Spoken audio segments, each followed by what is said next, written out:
I did a lot of scrolling the summer of 2020. Definitely more than normal. I assume many of you did too.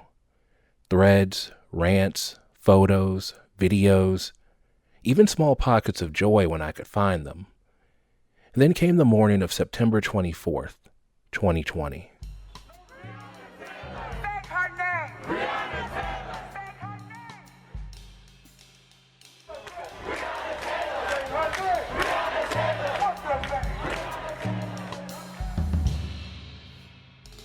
The day before, a grand jury decided it would not charge 3 Louisville police officers in the fatal shooting of Breonna Taylor. Scrolling on Twitter, I saw something that jumped out at me. A photo from protests the previous night in Louisville, taken and tweeted by a local reporter. 2 armored police vehicles sit in the middle of the street. Red and blue lights bathe everything in sight. An officer is sitting in the back of one of the vehicles, holding his weapon and looking ahead. Hovering above all of this is a giant banner on the side of a building. On that banner is a black and white image of a woman. She's not one of those people that everybody knows of. There's a very specific community that knows of her, mainly the Black community. That's my colleague, Co Bragg. She traveled to Louisville to learn more about the woman in that photo before I ever came across the picture on Twitter. Her name is Alberta O. Jones. The banner honors her as one of Louisville's hometown heroes, and her death sent similar shock and grief through Louisville's Black community 55 years before the death of Breonna Taylor. Co tells me when she began looking into Alberta's story, the first thing that impressed her was a copy of that same photo on the banner. It almost looks like a class photo. It's like sepia tone. Her hair is perfect and has this like really glowing smile. And I just remember that's what sticks in my mind. This image of this young Black woman who was outspoken, returned home to Louisville to try to make her community better, who was found dead floating in a river in her 30s. That photo was also my introduction to Alberta Jones and her case, the first one I learned about on the federal government's list of civil rights era cold cases. I've kept coming back to it while reporting this story. Unlike the killings of Emmett Till, Roman Ducksworth, or Jimmy Lee Jackson, where the authorities knew the person who did it, Alberta's story is more like what you might imagine when you hear the term cold case. An unsolved murder with no official motive, no official suspects, an endless list of theories, and at the center of it, a trailblazing life cut short at 34 years old. She wasn't just ours. She belongs more to the community than she belonged to us. That's Alberta's younger sister, Flora Shanklin.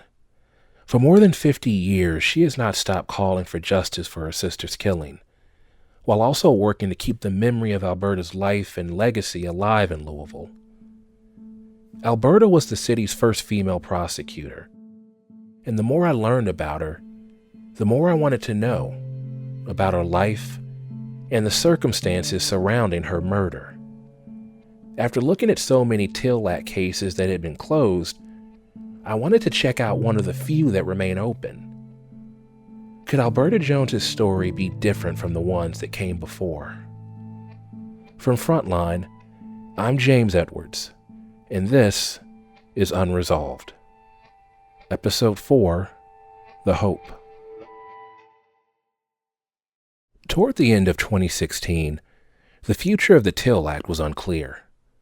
The number of open cases on the Till Act list had dwindled to 15, and the bill's 10-year expiration date was approaching, fast. But in late 2016, Congress moved to reauthorize the act. 54, entitled An Act to Reauthorize the Emmett Till Unsolved Civil Rights Crime Act of 2007, do pass with an amendment. In one of his final acts as president, Barack Obama signed it. This turned the page for the Till Act. The new version removed a sunset provision so the bill would never expire, and it would give the Justice Department an opportunity to address criticisms of its previous work on the cold case initiative. It expanded the time frame, Now cases as recent as 1979 could be considered, along with more from the civil rights era that hadn't come to the FBI's attention earlier, like that of Alberta Jones from 1965. Alberta's is one of the most extensively investigated unsolved civil rights era cold cases. In more than 50 years since her murder, the case has been closed, opened, and closed again a number of times. Adding it to the Till Act list meant it was open once again. To her family, the Cold Case Initiative feels like the last best hope for answers. Some of these families, this is what has defined a generation. My colleague Co Bragg is a criminal justice reporter who lives and has covered stories in the South. She's one of the reporters I've been working with on this series. What we've been looking at is a list of cases that the federal government has given new energy to. And among this list of cases that are on the Emmett Till Act list, there's one case that really stood out to us, mainly because she's a woman. It's a case of a Black woman who had mysteriously been killed. The vast majority of people on the list are men. And so immediately that stuck out, that there was this woman, and not just any woman, but a woman who was very established, who had died in such a cloud of mystery that no one ever really assigned a motive. And yet she's on this list among other people who may have been killed under racially motivated circumstances. Co's family moved to Mississippi after she finished high school, to Philadelphia, Mississippi, a place forever linked to the murders of civil rights workers James Chaney, Andrew Goodman, and Michael Schwerner. Being in a place like this, it's like really top of mind. You meet people who have like lived through unspeakable history, and you just think about the fact that like those people aren't going to be around much longer. And so part of my moving back to Mississippi when I finished school ultimately was to try to play a role in talking to some of these people whose memories eventually are going to be lost to time. Co took on the Alberta Jones story for our team and made reporting trips to Louisville, where Alberta was from. She started her inquiry with a simple question. How do you pronounce the name of the city and why? I pronounce it Louisville. That is a test here in our city to see who is from here or not. I pronounce it Louisville. Louisville, Kentucky. Louisville, Kentucky. Louisville, I don't know. She also asked people another question, whether they consider Louisville the South. The answer you get in Kentucky can depend on who you ask. Do you consider it the South? Well, yeah, in one way it's sort of South, but it's not like some of the towns, you know. I don't consider Louisville a southern city. It's a gateway to the South. I know what I'm talking about. Gateway to the South. To many, especially in a city like Louisville, Southern identity is more complex than people might see from the outside. Like any big city, it has clear divides, racially clear divides, socioeconomically. And I think I was most interested when we were there trying to pick up on what was Southern about it and what was a little Midwestern about it, what was different and similar from living in a place like Mississippi, which is like categorically the South. Most cases on the Till Act list are from what's often labeled the Deep South: Mississippi, Alabama, Georgia, states closely associated with slavery and Jim Crow. Kentucky, with its unique location between the South, Midwest, and Appalachia, has a little different history. For starters, during the Civil War, it fell mostly under control of the Union fighting against slavery. And in the 1960s, Kentucky passed its own civil rights bill, which Martin Luther King called the strongest and most comprehensive passed by a Southern state. That's not to say racist violence didn't happen in Kentucky. It certainly did. So did other racist norms, like segregation. Back in the day, there was no bigger symbol of that in Louisville than Fountain Ferry Park. Throughout the history of the grounds, Fountain Ferry was the site of area-wide gatherings of all kinds. Political rallies. At the edge of the Ohio River, Fountain was a popular amusement park, with everything you'd expect and then some. Dozens of carnival rides, those old school wooden roller coasters, a swimming pool, a roller skating rink. Raffles and rides put many a tired youngster on mommy or daddy's shoulder for the trip. The type of place where kids could spend hours and hours on a weekend, but not colored kids. For over 60 years, it was off limits to black people in Louisville, even as integration began in the neighborhood and 2 public parks that surrounded it. On the morning of August 5th, 1965, not far from the park, is where we take up the story of what happened to Alberta Jones. On that day, a teenager named Joe Younger and a group of friends and cousins were at a track meet nearby. It was just a good day, you know. I mean, anytime the sun came out, we were in those parks. You know, that's where we lived. Younger says the typical thing to do on a hot August day like that one was to go for a swim in the Ohio River. We just got in the water, you know, swimming around there. And I bumped into something, you know, I didn't know what it was. So I start trying to move it, and like I thought it was a log, really, you know, because there's an awful lot of logs that come down the river. And start pulling on it, and the closer we got, we wasn't out very far, 15 feet maybe, and the closer we got to the land, the more I thought, boy, this is odd, you know, we were 14, 15 years old at the time, and pulled it up, and it was a dead person. I should have known now that it was a person, but I didn't, not until we got it up on the bank. Immediately, one of the boys in Younger's group took off, back to the track meet. The next thing we know, a cop comes down and they tell us we have to move out of the area, you know. That's how that happened, and we just found the dead person, you know. And it was Alberta Jones, yeah. Younger and his group did not know who Jones was when they discovered her body that morning. But in Black Louisville, many people knew the 34-year-old well. Over the course of her reporting, Co did a lot of digging into who Alberta was and what possibly could have led someone to kill her. So after you've seen her picture and you've read a little bit about Alberta and her case, where do you go from there? The main thing has been developing a relationship with her younger sister, Flora Shanklin. This is Alberta and my brother. She was 3, I think Mom said, and a half. Co spent time with Alberta's sister, Flora Shanklin, in her home in Louisville. Flora has lived there all her life. When Co visited, they sat in her living room going through large envelopes Flora has compiled over the years, a type of family archive I recognized from my own home growing up. Each envelope filled with many pictures of Alberta, Flora, and their family, and the many news clippings documenting Alberta's accomplishments. In one picture, she poses with James Meredith, the first black student admitted to the then racially segregated University of Mississippi. This is Alberta and James Meredith. You remember the guy that integrated Mississippi? Alberta brought him here to Louisville, Kentucky. And that's at the Moore Auditorium here. That's him. She packed that house. Yeah, she brought him here.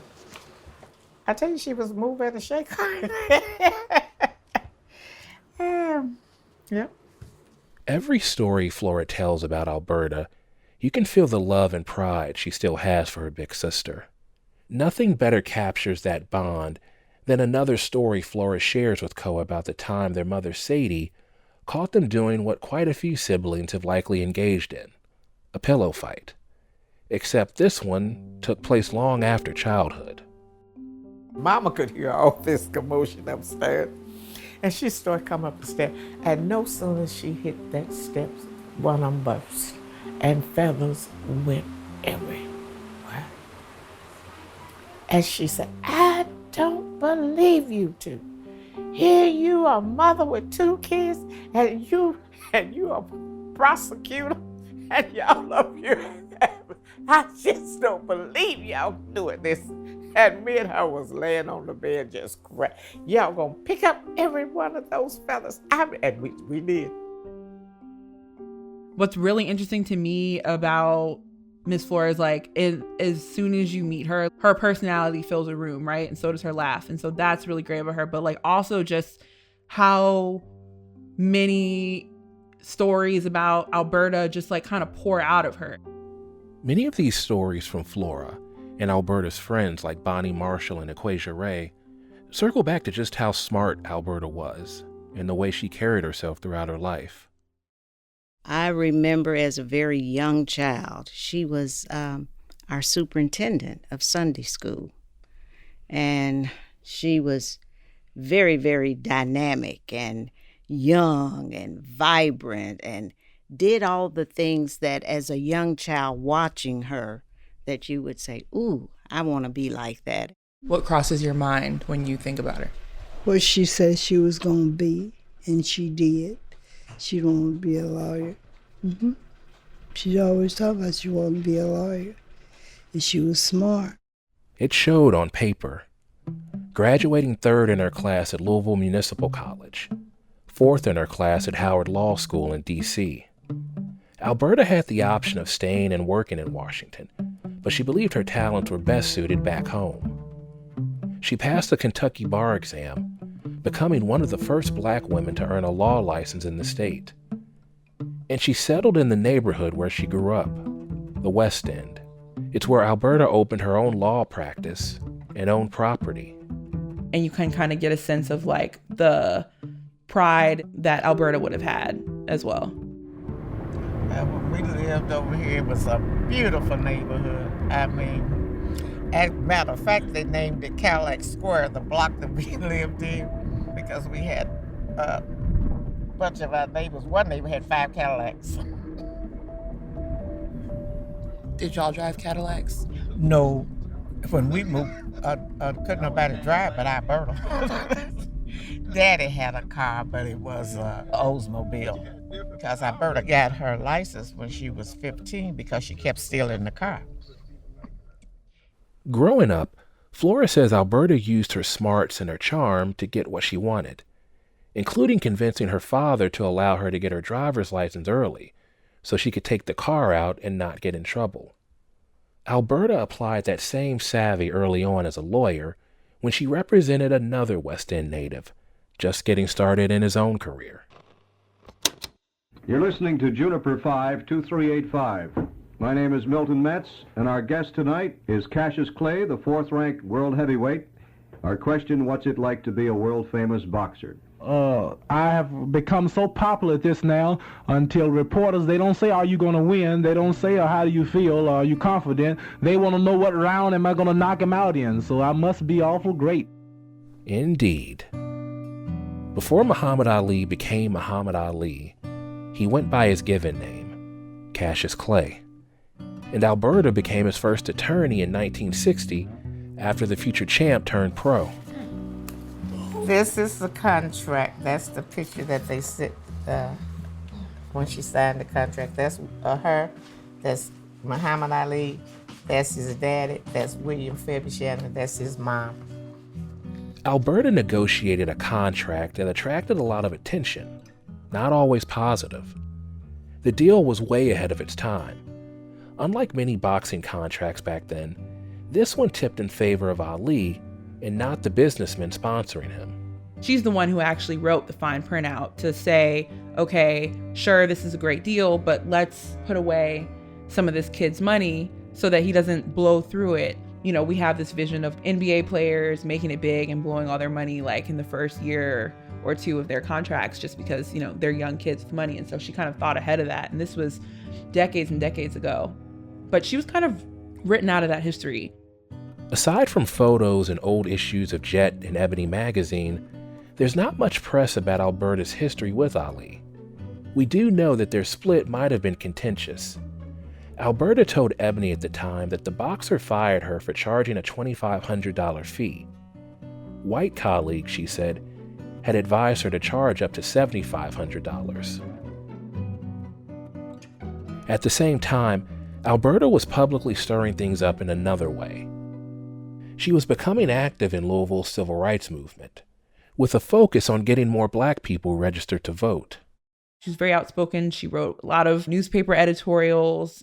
The one that stands out in my mind is the one in which she points at the editors of the local paper for being hypocritical, for shaking their finger at Mississippi and Mississippi's brand of racism and not recognizing that Louisville was also segregated. Here's one op-ed, read by an actor, that Alberta wrote in 1960. For over 3 weeks, Negroes have been engaged in a struggle to obtain the right as American citizens to attend the downtown theaters. The exclusion of the Negro because of his race is a contradiction of democratic principles and a denial of a basic human right.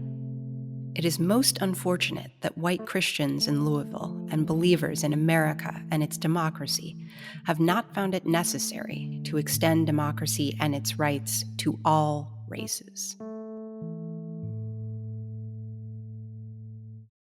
And in March of 1965, just months before her murder, Alberta took another big step into the public eye. She was appointed the first female prosecutor of any race in Louisville's history. But as Flora tells it, something wasn't right. Alberta was vague about the details. She said enough, though, for them to know she wasn't happy and wanted to quit. But she had told Mama 2 weeks before she got killed, she said, I'm going to quit this position. She said, don't say nothing to anybody. She said, promise me, you will not say nothing to nobody about it. She said, if I continue it, I will sell my soul to hell. And we don't know what happened. She just said, looked at Mama, and she said, Mama, you know, the lowest black man is better than the richest white man. And Mama said, what happened? And she said nothing and walked off. And Mama said something had happened to make her, because she would argue that everybody was the same. That cryptic remark, the lowest black man is better than the richest white man, that stuck out to Flora and their mother. It stuck out to me as well.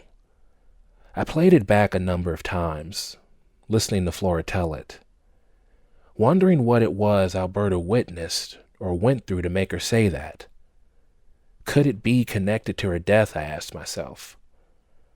Or could it be something many have seen and still see? Another reminder of the long road to progress. That wasn't the only thing that Flora said set off alarm bells. Alberta was also becoming more and more concerned about her personal safety. She bought a small gun for protection and had an alarm installed in her car, which was not a common thing to have in 1965. Alberta even speculated with family about whether she would be assassinated like President John F. Kennedy. I do know she came downstairs one day and she said to Mama, have you seen anybody out on the post? And Mama said, what post? She said, the telephone post. And Mama said, no. What's going on? You having something done? She said, no. I think my telephone has been tapped. Alberta thought someone might have been spying on her. Then came the night of August 4th, 1965. She has a friend who did hair in the community, had done Alberta's hair, and she had called the house and was trying to get Alberta to come over to pick up a wig. It's late. It's probably around like 11 or so at night. And so Alberta's like, basically, the wig can wait. Some reports have suggested the friend might have wanted to meet to discuss a legal matter.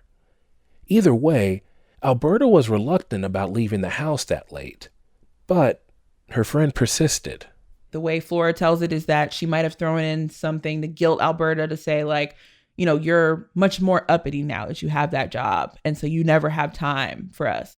She didn't want nobody to ever think, because she was that well known, that she was that well educated, that she was snobbing anybody. And she said, okay, I'm on my way. I get the impression that Alberta was really sensitive about trying to stay true to her roots while having this high profile job. And so she ends up going out. The morning comes and Alberta's mom, Sadie, is like, this is weird. She didn't come home. She definitely would have come home to change her clothes to go to work the next day. It's not like her to totally not come home and not call. The next morning, Alberta's body was found in the Ohio River, and news of her murder tore through the community. And I recall going down to the house after they found her. Her mama and sister, you could hear them halfway up the block, just howling and screaming. It was a horrendous thing. They was calling, different ones was calling and telling me they couldn't find her, the church people thing was telling me about. It just knocked me out. Just knocked me out. Nobody could believe it. Why? Who would kill her? What was the reason behind it? And then not to have any solution to it. It's still in your head of why? Why kill her? So just felt horrible. I never actually saw her body before funeral home got through with it. When we went to the grand jury, they had pictures of it, and he apologized because he had it on the table and Mama grabbed it. And when she saw the condition of her, she passed out. So I wouldn't even look because I knew it had to be bad. Alberta's autopsy report would go on to list her official cause of death as drowning. It revealed that she had suffered 2 face lacerations, one to the forehead and another over her right eyebrow. Police theorized that someone struck her with an unknown blunt object before her body went into the Ohio River. Her autopsy also stated that the victim was living on entering the water. Based on the life Alberta lived, many reasons jump out as to why someone might have targeted her. Her early work as a lawyer and property owner, her historic appointment as a prosecutor working in the domestic relations court on contentious cases, her outspoken advocacy for civil rights and registering black voters. So far, there hasn't been evidence to prove Alberta's murder had to do with her race. And the Till Act does allow for the examination of cases where that motive is still unclear. Some cases in the end are determined to be accidents or homicides that were not racist killings. But in the context of the times and based on the life Alberta lived, it's hard not to wonder if hers was. I think this is something that was hard for a lot of people to swallow because it's at a time, if you think about it in the larger context of the 60s, it's like this was something that Black people disappearing or turning up lynched or murdered in all types of ways was like something that Black people growing up in the 60s would have known was possible.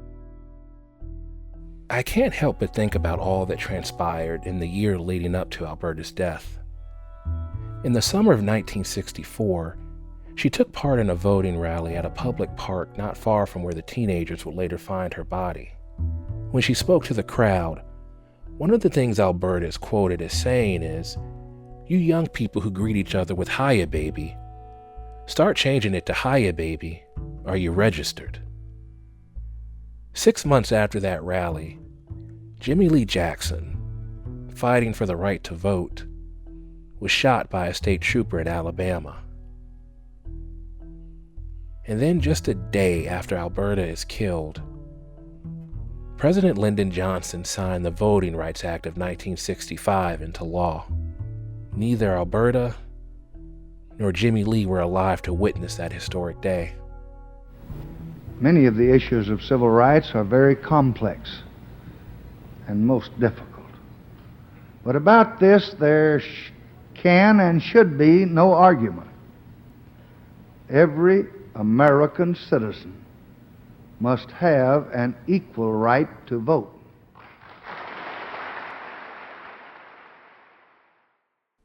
One of the things that draws me to and bothers me about this case is how to this day there are no clear motives or official suspects, despite what appears to have been a massive investigation at the time and a string of reinvestigations over the decades. Immediately following Alberta's death, Louisville police interviewed nearly 400 people and collected mountains of evidence. The FBI even got involved to help analyze forensic evidence like fingerprints. Given all of that, it's hard to get my head around the fact that there was never a single arrest in Alberta's case. How did the police still fall short of arresting anybody?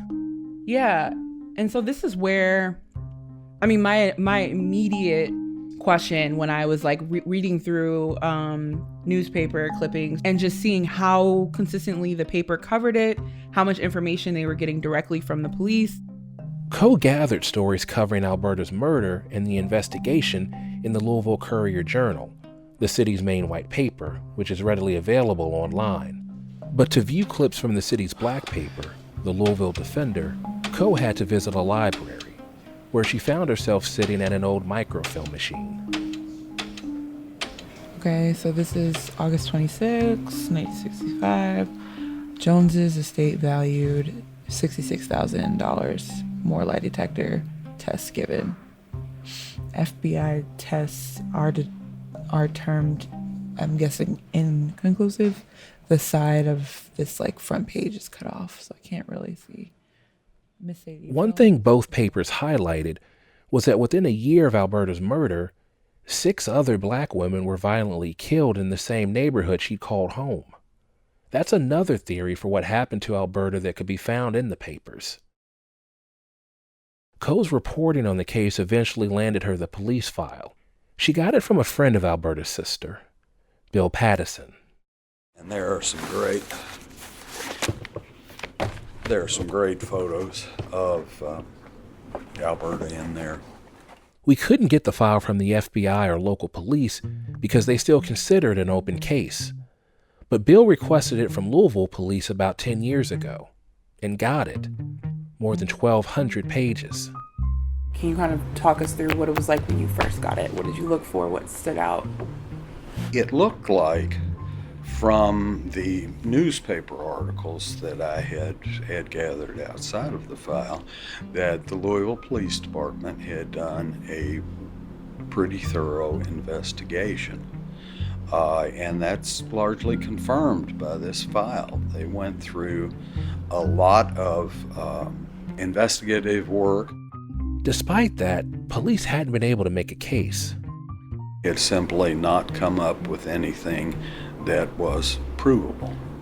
And there's a saying among attorneys, doesn't matter what the truth is, what can you prove? And that's the conclusion I came to, that they simply could not, with the evidence that they had, prove anything. How did that make you feel? I understood it because I have worked in a prosecutor's office, but I wasn't satisfied. There is something still out there.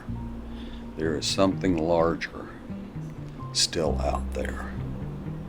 And I don't know that we'll ever know what that is. With the case file in hand, we could see what Louisville police were doing in detail during their 1965 investigation. It's full of memos, summaries of interviews, and various tips police received about why Alberta may have been targeted. The tips included things like she was attacked by the children of a disgruntled client, that she had started pursuing legal action against someone who had hit her car and was refusing to pay the bill, and he wasn't happy about it, that Alberta was involved in an illegal real estate hustle, but no strong leads in any one particular direction. The idea that Alberta may have been killed because of her activism or her race very rarely came up, if at all.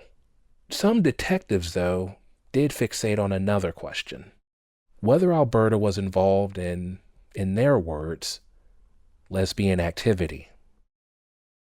The police use like very offensive language to describe what they assumed to be lesbian relationships that she was in. But I also imagine a world in which if you are helping women with divorces, for example, that, yeah, you may be meeting late at night, and that there were some people who thought that was suspicious. So, like, why was there such a focus there? Like, I couldn't separate the fact that, like, this is a Black woman from the fact there's probably a little bit of sexism rooted in it. I think maybe on some level they thought that it could have been that she was having an affair with someone's wife, and then that person retaliated against her, and like that was the motive. It was like a crime of passion, so to speak. But like there was way more interest in the fact that she could have been a lesbian than in the fact that she was an activist, or that, you know, I think they talk a little bit about the fact that she could have pissed off a client, and they pursue some of those rumors that they hear about like people being mad in court or whatever, but like nothing ever comes of that. One person the police spoke to multiple times was the friend Alberta went to see the night she died. She insisted that after their visit, Alberta drove away, and that was the last time they saw each other. Police also interviewed this friend's son, who was 13 at the time.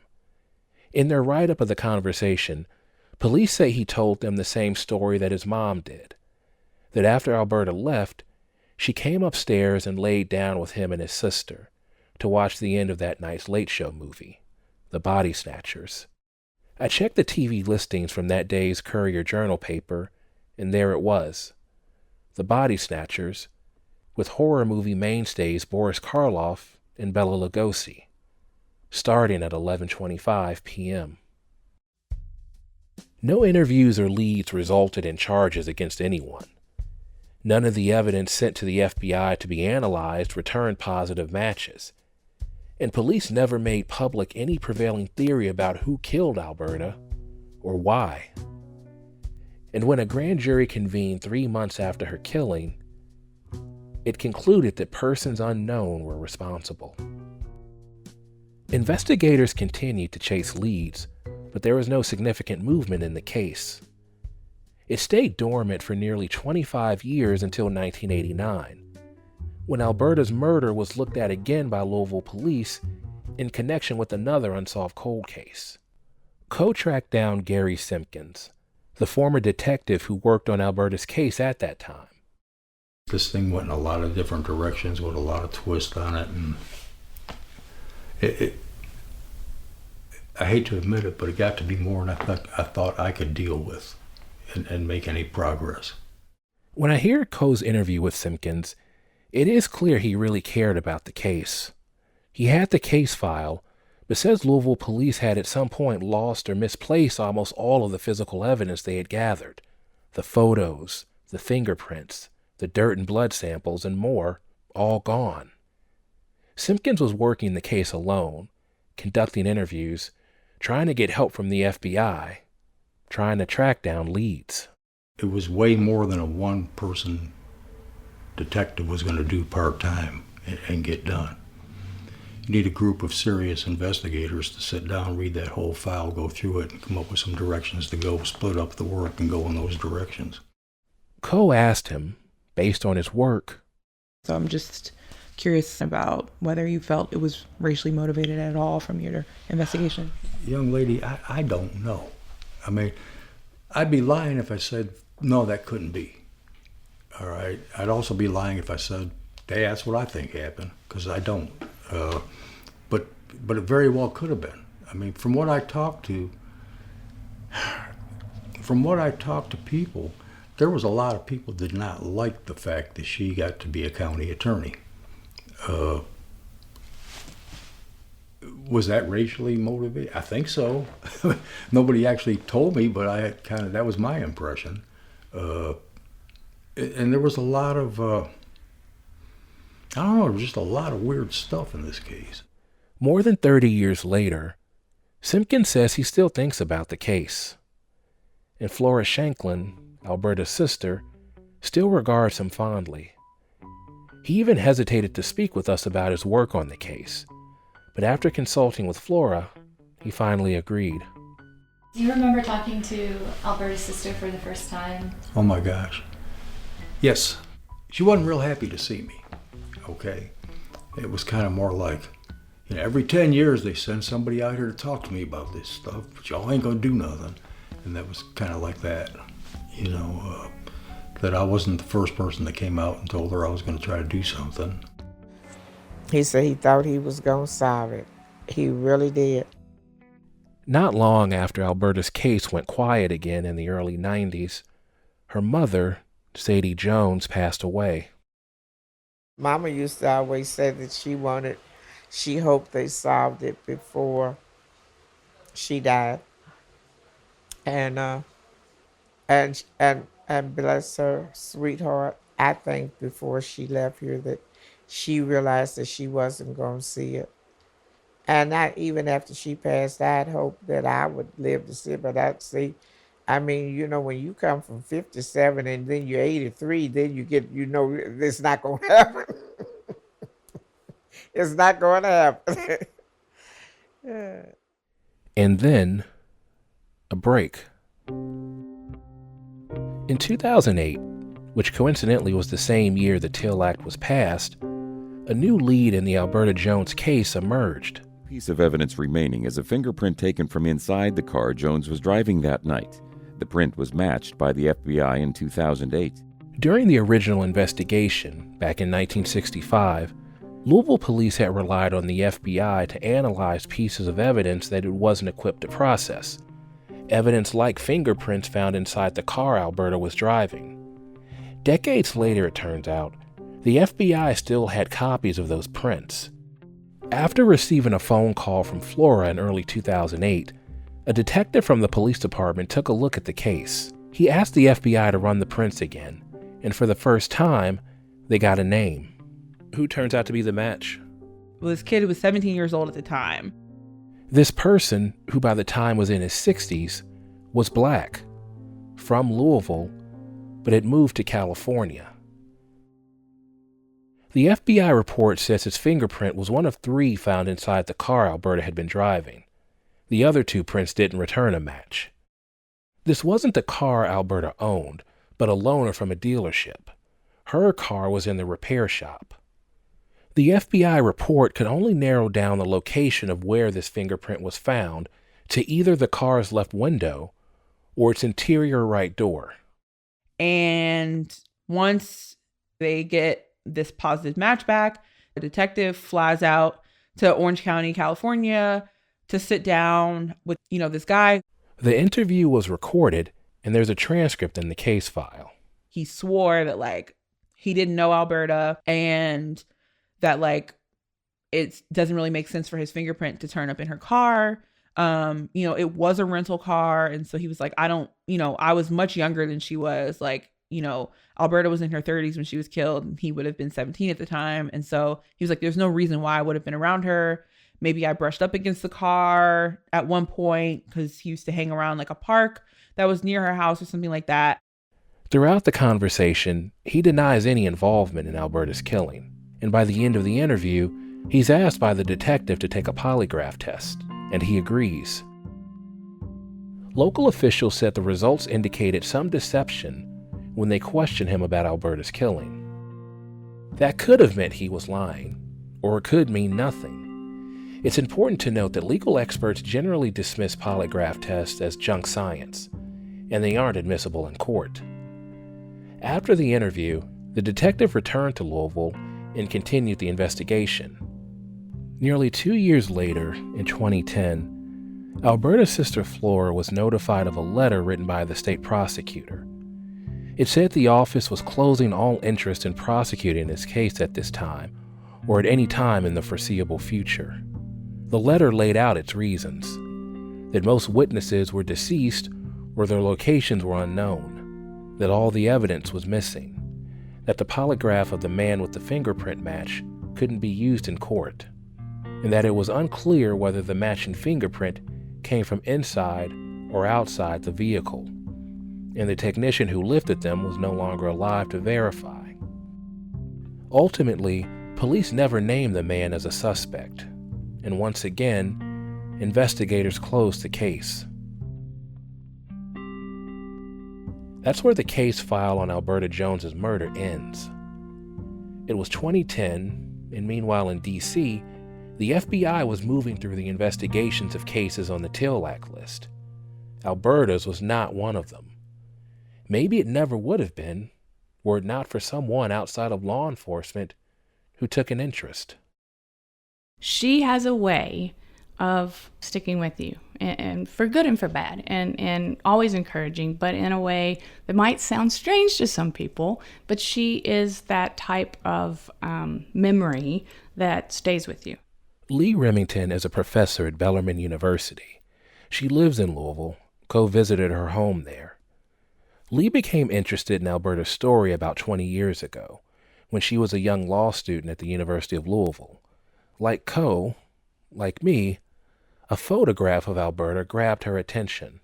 They have, it used to be in the basement, a list or a group of photographs in frames across the wall, and it's Kentucky civil rights leaders. And I stopped one day, and I don't even know why I stopped, and I happened to start just reading them, and I noticed that there was a black woman, which was rare in and of itself, on the wall, and I'll never forget the photograph. It's the one where and I found out later because it's black and white, I didn't know, it's pink. She had on a pink wool plaid skirt pillbox suit, and it's gorgeous. She was such a fashionista. And I started reading the inscriptions, and it talked about a few of her accomplishments in very brief detail. It's a little blurb. And down at the bottom, it mentioned that she had been murdered and it was unsolved. And for a female in law school, being from this very area and not have ever heard of her, I had never heard of her. And I remember looking around I just remember this moment. It's 2001, and I remember looking around thinking, am I in the Twilight Zone? This is so bizarre. I've never heard of her. Lee began her research into Alberta's life thinking she'd found an untold story that could one day become a book. She says she started asking around, who was this woman? And no one there seemed to be able to tell me very much about her at all. Who? And that blew my mind even more. And so I became, I would say, obsessed in a way. And so from there, Lee gets pretty in the weeds and starts researching Alberta and reading newspaper stories, and ultimately ends up reaching out to Flora because, I think she hears her sister is still in Louisville, alive, and the type of person that you need to meet. And so they develop a relationship where, Lee is still doing research. I think Lee talks about maybe doing a book, and from there they hit it off. And years later, after prosecutors had closed the case, Lee's focus expanded. Since then, she's essentially led her own investigation into Alberta's death and into the police work. Lee found discrepancies in the prosecutor's letter, the one that outlined why the office was closing the case. For instance, it said the technician who lifted the fingerprints was deceased and could not help verify where on the car they were from. But Lee says she found investigators who collected the evidence, including the fingerprints, still alive. The letter also said virtually all witnesses from the original investigation were deceased, making using their testimony in court impossible. But Lee pointed out that some key witnesses were still alive, and she urged authorities to speak to them. National newspapers like the New York Times and Washington Post took notice and profiled the case.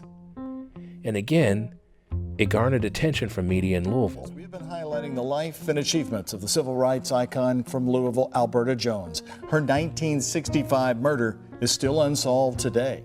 Now, a Bellarmine professor who researched Jones' life and death is calling for the case to be reopened. In 2018, Alberta's case was added to the federal government's cold case list, thanks in no small part to the investigative work and lobbying Lee has done. But Lee is quick to point out that the whole time, she has been working side by side with Flora.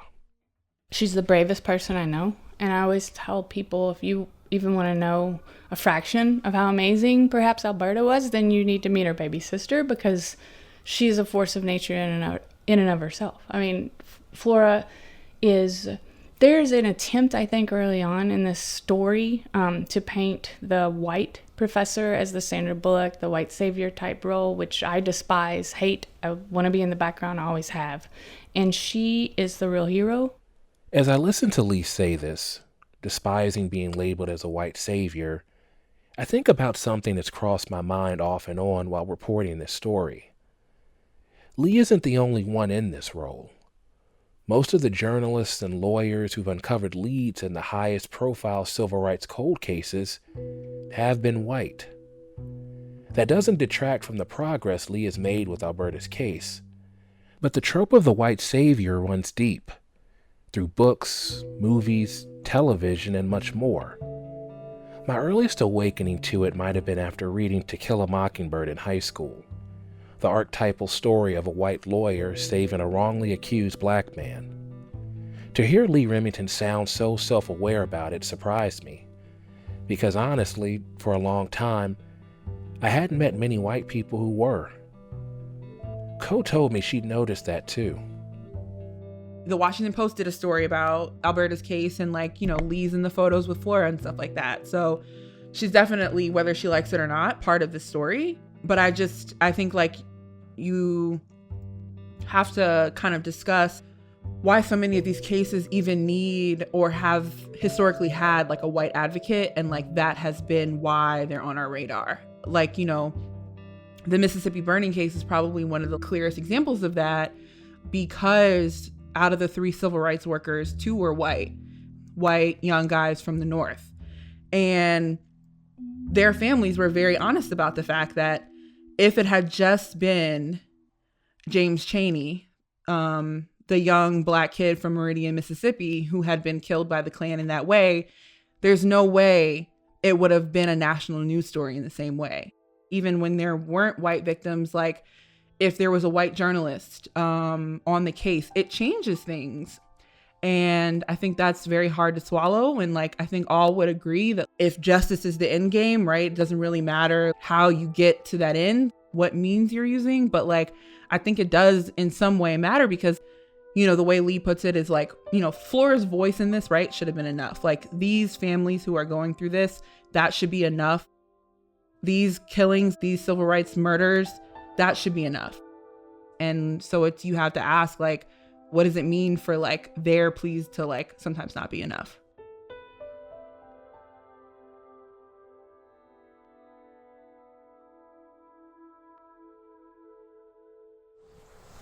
We came down and I cleaned out the tooth though.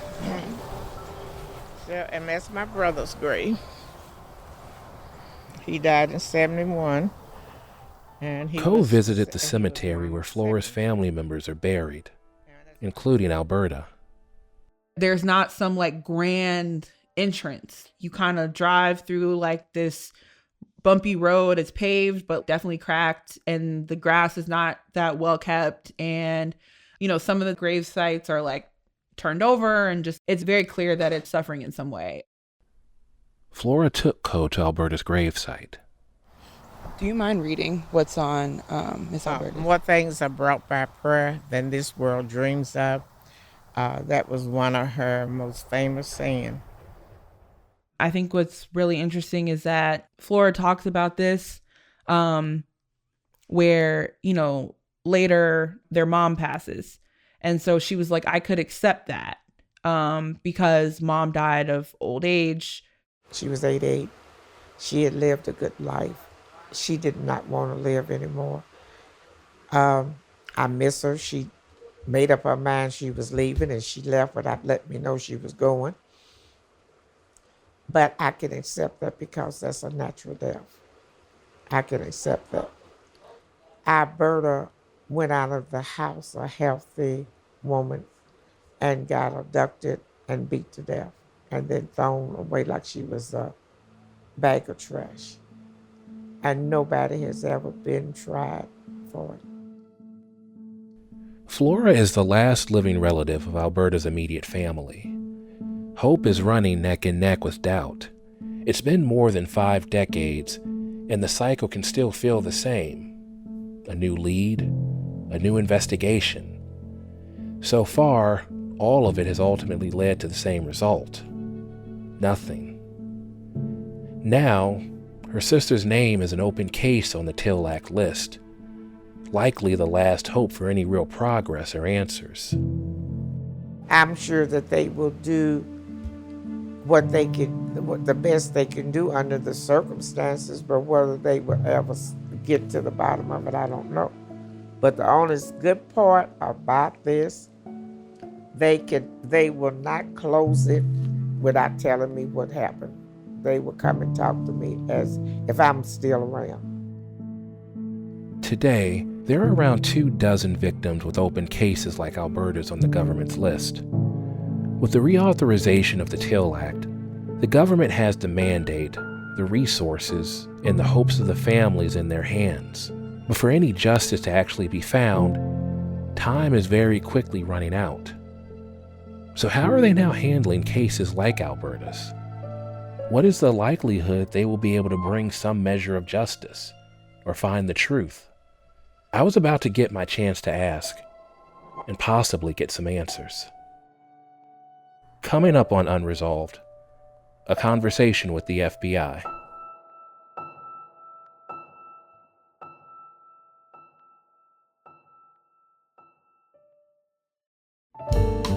Unresolved is hosted and reported by me, James Edwards. Our producers are Max Green and Michelle Meisner. Our associate producer is Lucy Sullivan. Additional production help from Colin Stevens, Cassie McGrath, and Olivia Muse. Cheryl Duvall is our editor. Jay Allison is the story advisor and mixed this episode.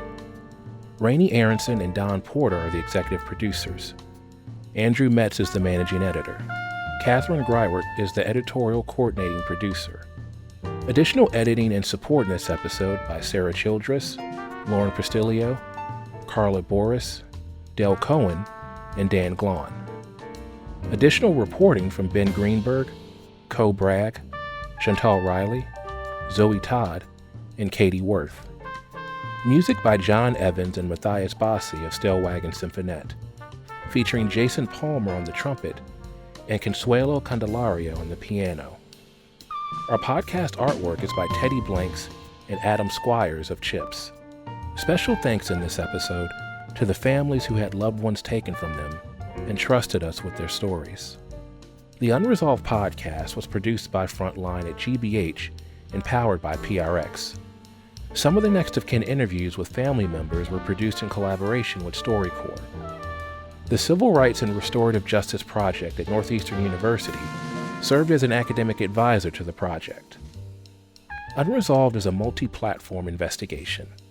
You can learn more about the project, experience our interactive documentary, and find out about our touring installation at frontline.org/unresolved.